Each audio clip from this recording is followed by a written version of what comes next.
Hi, Mark. I'm Alice, and my student number is 48, and I'm a sophomore. Now I'm going to read Curzan, What Makes a Word Real? I need to start by telling you a little bit about my social life, which I know may not seem relevant, but it is. When people meet me at parties and they find out that I'm an English professor who specializes in language, they generally have one of two reactions. One set of people look frightened. They often say something like, "Oh, I'd better be careful what I say. I'm sure you'll hear every mistake I make." And then they stop talking. And they wait for me to go away and talk to someone else. The other set of people, their eyes light up and they say, "You are just the person I want to talk to." And then they tell me about whatever it is they think is going wrong with the English language. A couple of weeks ago, I was at a dinner party and a man to my right started telling me about all the ways that the internet is degrading the English language. He brought up Facebook and he said, "Too different? I mean, is that even a real word?" I want to pose another question. What makes a word real? My dinner companion and I both know what the verb different means. So when does a new word like different become real? Who has the authority to make those kinds of official decisions about words? Anyway, those are the questions I want to talk about today. I think most people, when they say a word isn't real, what they mean is it doesn't appear in a standard dictionary. That, of course, raises a host of other questions, including who writes dictionaries. Before I go any further, let me clarify my role in all of this. I do not write dictionaries. I do, however, collect new words much the way dictionary editors do. And the great thing about being a historian of the English language is that I get to call this research. When I teach the history of the English language, I require that students teach me 2 new slang words before I will begin class. Over the years, I have learned some great new slang this way, including hangry, which is when you are cranky or angry because you are hungry, and adorkable, which is when you are adorable in kind of a dorky way. Clearly terrific words that fill important gaps in the English language. But how real are they if we use them primarily as slang and they don't yet appear in a dictionary? With that, let's turn to dictionaries. I'm going to do this as a show of hands. How many of you still regularly refer to a dictionary, either print or online? Okay, so it looks like most of you. Now a second question again. A show of hands. How many of you have ever looked to see who edited the dictionary you are using? Okay, many fewer. At some level, we know that there are human hands behind dictionaries, but we're usually not sure who those hands belong to. I'm actually fascinated by this. Even the most critical people out there tend not to be very critical about dictionaries, not distinguishing among them and not asking a whole lot of questions about who edited them. Just think about the phrase, "look it up in the dictionary," which suggests that all dictionaries are exactly the same. Consider the library here on campus, where you go into the reading room and there is a large unabridged dictionary up on a pedestal in this place of honor and respect lying open, so we can go stand before it to get answers. Now, don't get me wrong. Dictionaries are fantastic resources, but they are human and they are not timeless. I'm struck as a teacher that we tell students to critically question every text they read, every website they visit, except dictionaries, which we tend to treat as unauthored, as if they came from nowhere to give us answers about what words really mean. Here's the thing. If you ask dictionary editors, what they'll tell you is they are just trying to keep up with us as we change the language. They are watching what we say and what we write, and trying to figure out what's going to stick and what's not going to stick. They have to gamble because they want to appear cutting edge and catch the words that are going to make it, such as LOL. But they don't want to appear faddish and include the words that aren't going to make it. And I think the word that they're watching right now is YOLO. You only live once. Now I get to hang out with dictionary editors, and you might be surprised by one of the places where we hang out. Every January, we go to the American Dialect Society annual meeting, where among other things, we vote on the word of the year. There are about 200 or 300 people who come, some of the best known linguists in the United States. To give you a sense of the flavor of the meeting, it occurs right before happy hour. Anyone who comes can vote. The most important rule is that you can vote with only one hand. In the past, some of the winners have been tweeted in 2009 and a hashtag in 2012. Chad was the word of the year in the year 2000 because who knew what a chat was before 2000, and WMD in 2002. Now we have other categories in which we vote too, and my favorite category is Most Creative Word of the Year. Past winners in this category have included Recombobulation Area, which is at the Milwaukee Airport after security, where you can recombobulate.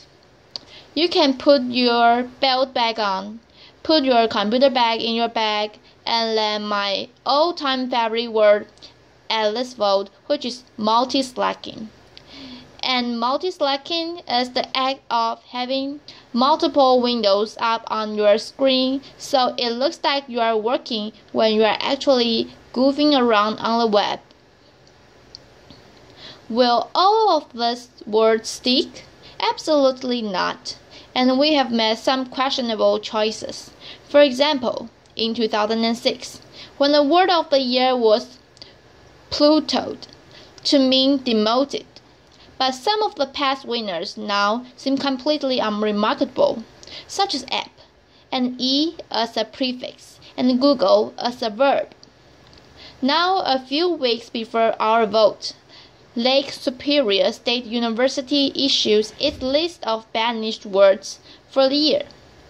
What is striking about this is that there are actually often quite a lot of overlap between their list and the list that we are considering for words of the year. And this is because we are noticing the same thing. We are noticing words that are coming into prominence. It's really a question of attitude. Are you bothered by language fads and language change? Or do you find it fun, interesting, something worthy of study as part of a living language? The list by Lake Superior State University continues a fairly long tradition in English of complaints about new words. So here is Dean Henry Alford in 1875, who was very concerned that desirability is really a terrible word. In 1760, Benjamin Franklin wrote a letter to David Hume giving up the word colonize as bad. Over the years, we've also seen worries about new pronunciations. Here is Samuel Rogers in 1855, who is concerned about some fashionable pronunciations that he finds offensive. And he says, as if contemplate were not bad enough, balcony makes me sick. The word is borrowed in from Italian and it was pronounced balcony. These complaints now strike us as quaint, if not downright adorable. But here's the thing, we still get quite worked up about language change. I have an entire file in my office of newspaper articles which express concern about illegitimate words that should not have been included in the dictionary. Include LOL when it got into the Oxford English Dictionary and different when it got into the Oxford American Dictionary. I also have articles expressing concern about invite as a noun, impact as a verb, because only teeth can be impacted, and incentivize is described as boorish, bureaucratic, misspeak. Now, it's not that dictionary editors ignore these kinds of attitudes about language. They try to provide us some guidance about words that are considered slang or informal or offensive, often through usage labels. But they are in something of a bind because they are trying to describe what we do, and they know that we often go to dictionaries to get information about how we should use a word well or appropriately. In response, the American Heritage dictionaries include usage notes. Usage notes tend to occur with words. They are troublesome in one way, and one of the ways that they can be troublesome is that they are changing meaning. Now usage notes involve very human decisions, and I think as dictionary users, we're often not as aware of those human decisions as we should be. To show you what I mean, we'll look at an example. But before we do, I want to explain what the dictionary editors are trying to deal with in this usage note. Think about the word peruse and how you'll use that word. I would guess many of you are thinking of skim, scan, reading quickly. Some of you may even have some walking involved because you are perusing grocery store shelves or something like that. You might be surprised to learn that if you look at more standard dictionaries, the first definition will be to read carefully or pore over. American Heritage has that as the first definition. They then have as the second definition, scheme, and next to that they say usage problem. And then they include a usage note, which is worth looking at. So here's the usage note. Peruse has long meant to read thoroughly, but the word is often used more loosely to mean simply to read. Further extension of the word to mean to glance over, skim, has traditionally been considered an error, but our ballot results suggest that it is becoming somewhat more acceptable. When asked about the sentence, I only had a moment to peruse the manual quickly. 66% of the usage panel found it unacceptable in 1988, 58% in 1999, and 48% in 2011. The usage panel, the trusted body of language authorities who is getting more lenient about this. Now what I hope you are thinking right now is, wait, who's on the usage panel, and what should I do with their pronouncements? If you look in the front matter of American Heritage dictionaries, you can actually find the names of the people on the usage panel, but who looks at the front matter of dictionaries. There are about 200 people on the usage panel. They include academicians, journalists, creative writers. There's a Supreme Court justice on it and a few linguistics. As of 2005, the list includes me. Here's what we can do for you. We can give you a sense of the range of opinions about contested usage. That is and should be the extent of our authority. We are not a language academy. About once a year, I get a ballot that asks me about whether new uses, new pronunciations, new meanings are acceptable. Now here's what I do to fill out the ballot. I listen to what other people are saying and writing. I do not listen to my own likes and dislikes about the English language. I will be honest with you. I do not like the word impactful, but that is neither here nor there in terms of whether impactful is becoming common usage and becoming more acceptable in written prose. So to be responsible, what I do is go look at usage, which often involves going to look at online databases such as Google Books. Well, if you look for impactful in Google Books, here is what you find. Well, it sure looks like impactful. It's proving useful for a certain number of writers and has become more and more useful over the last 20 years.